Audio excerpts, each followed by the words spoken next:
and welcome to another Giant Slayer TFT How to Play video. Today our analyst will be diving into how to play Nocturne Assassin for patch 11.16. Nocturne received a mini rework this patch that may have increased his overall value in the meta. We'll be covering the strengths and weaknesses along with the core items, champions, and traits for this comp.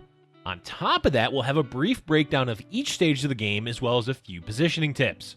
With all that said, let's go ahead and get started. But before we begin, please don't forget to click the links in our description. Give your support to everyone who helped make this video happen. We host many TFT tournaments with plenty of exciting content to come. Be sure to also follow our Giant Slayer TFT social media pages. Alright, let's get back to the video. To begin with, let's go over the pros and cons of playing Nocturne Assassin. Nocturne has overall done fairly well in Set 5 as a whole, but he hasn't really made a huge breakthrough moment in the meta. With patch 11.16, we may finally get to see Nocturne Assassin rise up and become a consistent top 5 comp. Why is that? For one, his damage now scales with AP. While this won't change his best in slot items, it does open the door for interesting itemization. Rageblade, for example, is now a lot better on him since it will provide a bit of AP. Another change they added was giving his spin extra bonus damage, though to compensate, his passive scaling went from 125% to 75%. Those changes altogether may not be enough to shoot Nocturne into relevancy, but so far, we have seen him doing well in games. In addition to Nocturne, there's a few other reasons as to why this comp can do well. Most notably is Revenant. With the introduction of Fiddlesticks into the game, there's now 4 Revenants. That makes for an easy to play composition at level 7 since you can run 4 Assassin and 4 Revenant, boosting your frontline survivability as well as a passive revive for Nocturne. The other reason is Diana. Diana is really good after the mid-set changes to her. Because she lost a lot with the removal of Dragon Slayer, they buffed her in several ways. Now she's quite good and is an important piece to the late game of Nocturne Assassin. Viego is also great with this composition, especially when paired with Diana, but by far the most important of the two is Diana. As for the downsides, the main one is itemization for Nocturne.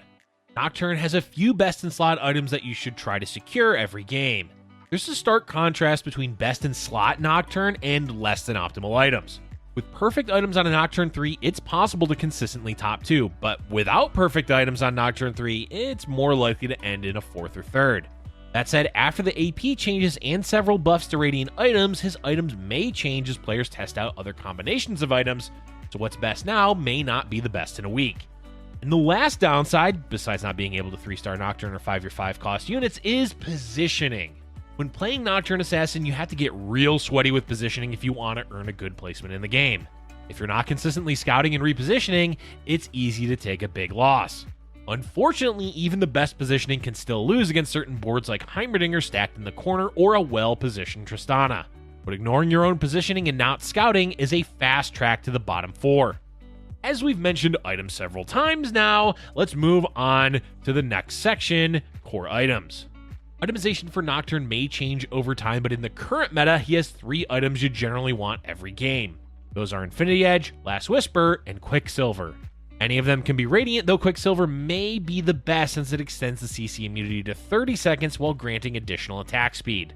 Why those items? Infinity Edge is a massive DPS increase for assassins in general since any chance above 100% is converted into more critical damage. Last Whisper is a must-have item on every AD champion, otherwise you'll be depressed against heavy armor frontlines, particularly Ironclad. And Quicksilver just lets Nocturne freely attack and spin without worrying about CC. Of the 3, Last Whisper is absolutely the most important. Without it, Nocturne can easily get stuck auto-attacking a frontliner for most of the round. Infinity Edge can be replaced by another AD item like Deathblade. Quicksilver does help a lot, but Runa's Hurricane is always a good utility option. There's also the possibility items like Rageblade are now a good choice with the AP scaling change. In addition to Nocturne items, it's always useful to have utility items with an Assassin comp. Banshee's Claw can keep Nocturne alive against heavy burst damage like Heimerdinger and prevent Diana from getting CC'd before casting. Shroud is always a worthwhile item to make after you've secured your Nocturne items. Zeke's Herald can also be useful in providing extra attack speed for Nocturne. Diana is the other champion that you want to secure items for, specifically a Frozen Heart. Having that item on her makes disrupting the enemy backline insanely efficient, but won't do as much against compositions like Tristana. Morellonomicon can also be useful on Diana since she often hits multiple champions when positioned well. Besides Nocturne and Diana, the other option is to toss items to your front line. Anything from Sunfire Cape to Bramble Vest to Warmogs, any item that increases their survivability. Lastly, emblems. By far the best is going to be an assassin emblem because it lets you transition into 6 assassins. If you can either make it or grab it, do so. The other emblem to consider is Revenant, since it helps hit 5 Revenant, making 5 of your champions revive with 70% health. And one more emblem to consider, which we should warn you is entirely speculation based on this patch, is a Legionnaire emblem. Since it's no longer tied to healing after casting, being a Legionnaire is actually playable on Nocturne. Whether it's viable or not, time will tell, but it could lead to a new blender type composition and is something worth considering. Alright, let's switch over to talking about the core champions and traits for Nocturne Assassin. Composition is quite easy to put together. At level 7, the board you want to have are Nocturne, Diana, Pike, Viego for 4 Assassin, with Fiddlesticks, Volibear, and Ivern to be your frontline, while also providing 4 Revenant. Kha'Zix can stand in for Viego, and Rel or Galio can stand in for Volibear until you're able to find those champions. At level 8, add in Mystic with Gwen, Rel for more frontline, or with an Assassin emblem, you can pivot into a 6 Assassin board. In that case, toss in Kha'Zix and give the emblem to Fiddlesticks. This leaves you with 6 Assassin and 4 Revenant, the overall best version of the comp. There is some mixing and matching that you can do at level 8 with Ironclad, Mystic, and Revenant. Having emblems for any of those traits helps, but you can try to tailor your comp to counter the rest of the lobby. Mystic is by far the easiest to do this with because of Fiddlesticks, but 2 Ironclad may be the better choice if the lobby is heavy AD. All in all, this is an easy build to put together, though it can be quite expensive when adding all the 5 costs at level 8. Now that we've covered items, champions, and traits, we can briefly overview each stage of the game, beginning with the early game. Right away, your priority on the beginning carousel should be Glove, Bow, then Sword. Glove tends to be contested, so having it early helps a lot.